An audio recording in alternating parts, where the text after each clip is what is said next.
Two groundbreaking studies were published Wednesday, and they could lead to major changes in diagnosing, treating, and preventing some of the most common forms of cancer. Dr. David Agus is a CBS News contributor, and he leads the Westside Cancer Center at the University of Southern California. Good morning, doctor. Good morning, Nora and Charlie. So, David, let's start with the study in the journal Nature, where scientists say they've uncovered the genetic signatures of many of these kinds of cancers. What did the study find, and why do you think it's so important? Well, it's really a groundbreaking study. 7,000 specimens representing 30 different cancers were sequenced.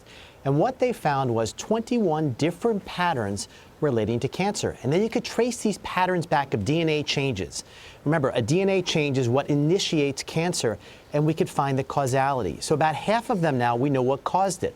So we can look at a cancer now and look at the DNA and say, hey, this one was caused by smoking. This one was caused by exposure to UV radiation, etc. The key is, you know the initiating cause, you're going to do much better at treatment. You know, if you're a plumber and you go into a house and there's a leak, you could turn off all the water main and turn off all the water in the house and it'll stop the leak. But the key is, you got to know where that leak is, plug it up, and then there could be water throughout the house. By having this data, we can actually know where the leak is and turn it off in the cancer. So, doctor, what does this mean for the average person that has cancer? Well, what's exciting is that, several years ago, a decade ago or more, sequencing a genome cost hundreds of millions of dollars. Now you can sequence an individual gene for dollars. So an average patient who goes in with cancer now, we're going to be able to do a test and say, your initiating cause is X, and then we're also going to be able to go the treatments. In Walter Isaacson's book about Steve Jobs, Steve called it jumping lily pad to lily pad. And every time we sequenced his cancer and identified a target, an on switch to turn off, he was safe on a lily pad. When the cancer progressed, he was swimming a pond.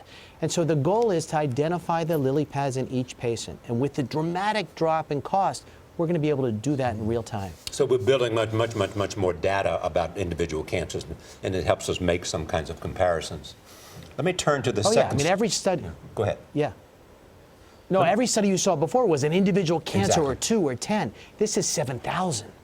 Let me turn to a second study in the New England Journal of Medicine, which talks about a commonly used drug which may be effective in the treatment or the prevention of prostate cancer. Yeah, this is a very interesting and hard to understand study. So 2003, the data came out that we all heard that if you take this drug called finasteride, which can be used to block hair loss and also block the conversion of testosterone to its active form, it will decrease prostate cancer by 30%. But in that study, they also showed that there was an increase in the more aggressive kinds of cancer. So now we have data with 18 years follow-up. And what it showed was that if you took this pill, you can decrease the cancer by 30%, but it doesn't affect death rate. So taking the pill will not prevent death from cancer, but gets rid of the cancers that aren't going to cause a problem. But it also will lead to hair growth. Because it will lead to hair growth. But I think, yeah. The take home to people, though, is that it's not going to decrease the death of cancer. And so why take this? The key is these indolent cancers don't need to be treated. And we need to change medicine so we can not treat these cancers that aren't going to cause a problem. All right, Dr. David Agus, good to see you.